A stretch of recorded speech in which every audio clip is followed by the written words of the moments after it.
Hello student, welcome to my YouTube channel AP tutorial. Student, आज के इस video में हम आप लोगों को क्लास 10th के साइंस का ये दर्पण टॉपिक के बारे में चर्चा करेंगे, जिससे 4 से 5 ऑब्जेक्टिव आपके एग्ज़ाम में बनता है। और हमने वही क्वेश्चन लिए हैं जो आपके एग्ज़ाम में पूछा गया है और आने की संभावना बहुत ज़्यादा है। आइए हम दर्पण के बारे में जानते हैं। देखिए, दर्पण 3 प्रकार के होते हैं। दर्पण कितने प्रकार के? 3 प्रकार के। एक अवतल दर्पण, एक समतल दर्पण, एक उत्तल दर्पण। ठीक है, दर्पण कितने प्रकार के? अवतल दर्पण, समतल दर्पण और उत्तल दर्पण। और ये इससे आपको क्वेश्चन जो आएंगे कि अवतल दर्पण, समतल दर्पण और उत्तल दर्पण। देखिए, अवतल दर्पण में काल्पनिक और वास्तविक दोनों प्रकार का प्रतिबिंब बनता है। ठीक है, अवतल दर्पण में काल्पनिक और वास्तविक दोनों प्रकार का प्रतिबिंब बनता है। और समतल दर्पण और उत्तल दर्पण में हमेशा काल्पनिक प्रतिबिंब बनता है। ठीक है, आइए हम लोग जानते हैं। देखिए, अवतल दर्पण में दर्पण के कुछ टर्म जान लीजिए। ये क्या है? एक दर्पण है, मान लीजिए ये अवतल दर्पण है। ये पॉइंट जो है इसको हम लोग कहते हैं ध्रुव। क्या कहते हैं? ध्रुव, या इसको P से डिनोट करते हैं। ये हो गया फोकस F, ये हो गया वर्कता केंद्र। ठीक है, वर्कता केंद्र। इसमें मोटे तौर पर जानेंगे कि जब वर्कता केंद्र पर कोई वस्तु रहती है तो इसका प्रतिबिंब भी वर्कता केंद्र पर ही बनता है और समान आकार का। जब कभी भी आपके क्वेश्चन में ये दे दे कि प्रतिबिंब समान आकार का बनता है तो वो बनता हुआ कहाँ पे? यही वर्कता केंद्र पर। ठीक है, इसमें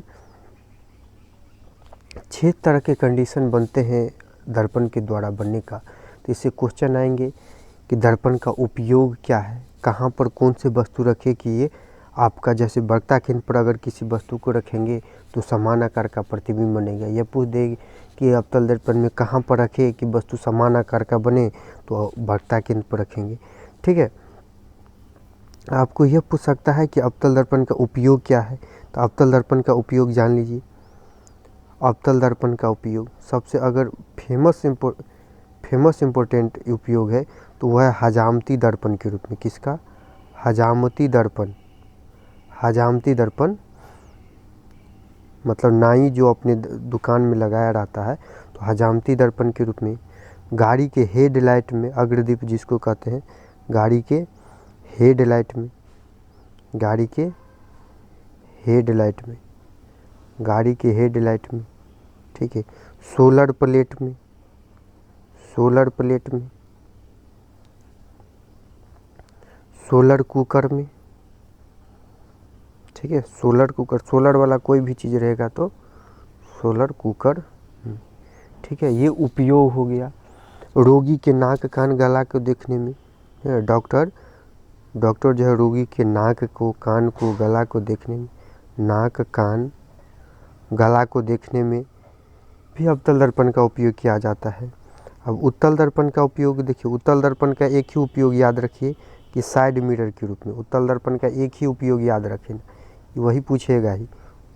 ठीक है, उत्तल दर्पण का एक ही उपयोग याद रखना है, साइड मिरर, साइड मिरर के रूप में। ठीक है, साइड मिरर के रूप में, या गाड़ी या पश्च दृश्य दर्पण। ठीक है, साइड मिरर या पश्च दृश्य दर्पण, साइड मिरर या पश्च दृश्य दर्पण, दृश्य दर्पण। ठीक है, हिंदी में इसको कहते हैं पश्च दृश्य दर्पण। पीछे देखने के लिए, गाड़ी के जो बगल में जो पीछे की चीज़ को देखने के लिए किया जाता है, तो वह उत्तल दर्पण में। ठीक है, उत्तल दर्पण में बड़ा सा प्रतिबिंब को भी हम छोटा दे सकते हैं। आप देखते होंगे कि जब बाइक से आप जाते हैं तो आपके पीछे बहुत बड़ा ट्रक रहता है, लेकिन उसका छोटा सा फिगर आपके उसमें पूरा दिखता है, पूरा बॉडी दिखता रहता है। ठीक है, तो उत्तल दर्पण का यही एक उपयोग साइड मिरर या पश्च दर्पण के रूप में। ठीक है, हमने देखिए उत्तल दर्पण को हम लोग कहते हैं अपसारी दर्पण। ठीक है, उत्तल दर्पण को कहते हैं अपसारी दर्पण, अपसारी। ठीक है, और अवतल दर्पण को कहते हैं अभिसारी, और अवतल दर्पण को कहते हैं, अवतल दर्पण को कहते हैं अभिसारी। और अवतल दर्पण को कहते हैं अभिसारी दर्पण। ठीक है, और देखिए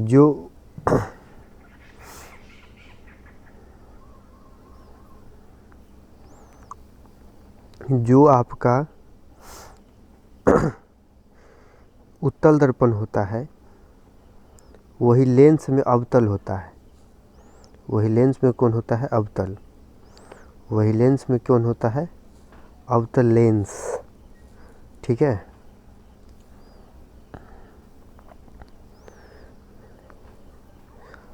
और दो बात, एक दर्पण सूत्र, दर्पण सूत्र याद रखिए, 1/v प्लस 1/u बराबर 1/f।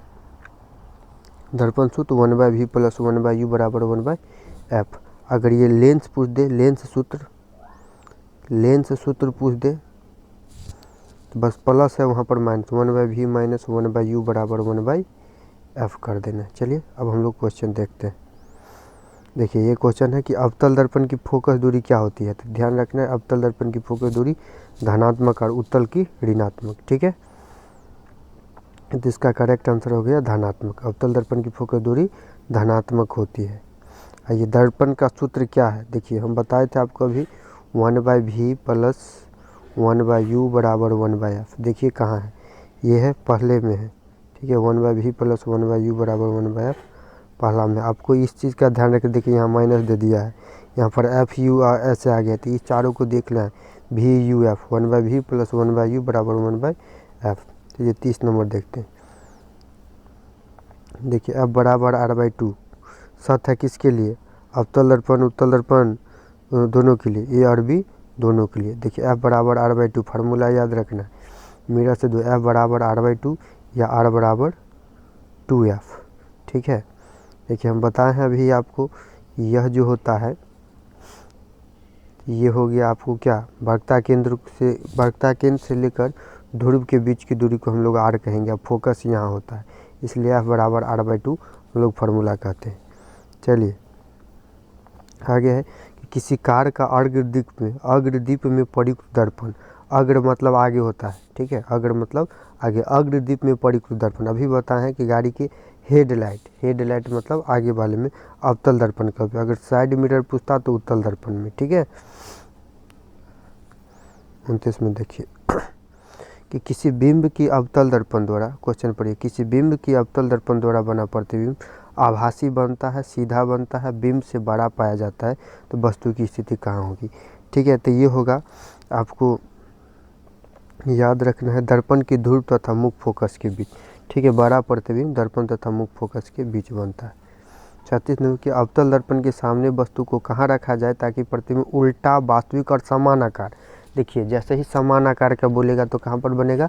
वक्रता केंद्र पर। C4 कैट आंसर, वक्रता केंद्र पर C4 कैट आंसर। आगे बढ़ेंगे, उत्तल दर्पण के प्रक्रम में उत्तल दर्पण के दर्पण द्वारा प्रतिबिंब सदैव आभासी एवं सीधा तथा आवर्धन क्या होगा? ठीक है, आवर्धन हमेशा क्या होगा? इसका धनात्मक होगा, क्योंकि ठीक है उत्तल दर्पण द्वारा हमेशा कैसा बनता है? काल्पनिक प्रतिबिंब बनता है, तो आवर्धन भी धनात्मक ही होगा। चलिए, निम्नलिखित में किस दर्पण की फोकस दूरी धनात्मक होती है? तो अभी बताए थे अवतल दर्पण की, किसकी फोकस दूरी धनात्मक। ठीक है, रोगियों के नाक, कान, गला आदि के जांच के लिए डॉक्टर का प्रयोग बताएं, अवतल दर्पण। ठीक है, आगे बढ़िए, निम्नलिखित में किस दर्पण की दूरी फोकस दूरी धनात्मक? अवतल दर्पण। ये दोबारा सेट कर दिया, ये दोबारा क्वेश्चन आ गया रोगियों के नाक, कान, गला देखने में। ठीक है, यहाँ देखिए, दाढ़ी बनाने में किस प्रकार के दर्पण का उपयोग होते हैं? दाढ़ी बनाने में अवतल दर्पण का। ठीक है, दाढ़ी बनाने में हजामती दर्पण के रूप में अवतल दर्पण का उपयोग। देखिए, गोलीय दर्पण की वक्रता त्रिज्या, ये क्वेश्चन है, गोलीय दर्पण की वक्रता त्रिज्या 40 सेंटीमीटर, तो फोकस दूरी क्या होगा? देखिए फोकस दूरी तो जब ऐसा रहे तो F बराबर r/2 फार्मूला लगाएंगे, 40/2 तो 20, आधा कर दीजिए तो 20 सेंटीमीटर हो जाएगा। इसका क्या हो जाएगा? 20 सेंटीमीटर इसका आंसर हो जाएगा, 20 सेंटीमीटर इसका आंसर। C4 cat answer. चलिए यही लास्ट क्वेश्चन था। आई होप आप लोग को ये वीडियो अच्छा लगा होगा। अगर अच्छा लगा होगा तो आप ज़्यादा से ज़्यादा लोगों तक, दोस्तों तक इसको पहुंचाएंगे, ताकि आपके दोस्तों तक भी यह वीडियो जा सके और आप अगर क्लास 10th के बिहार बोर्ड की तैयारी कर रहे हैं तो आप इस चैनल को ज़रूर सब्सक्राइब कर लें। मैं हर एक दिन साइंस, मैथमेटिक्स, हिंदी सारा का सीरीज़ लाता रहूँगा, जिससे आपकी एग्ज़ाम तक आपकी तैयारी को बहुत अच्छा करा दिया जाएगा। ठीक है, थैंक यू वेरी मच। आप ज़्यादा से ज़्यादा शेयर कीजिए। आपको मेहनत करने से होगा, मेरे मेहनत करने से नहीं होगा। हमने मेहनत करके आपकी वीडियो डाल दिया। आप पर डे वीडियो देखा कीजिए, ठीक है। क्लास कभी भी एब्सेंट नहीं करना। Thank you very much.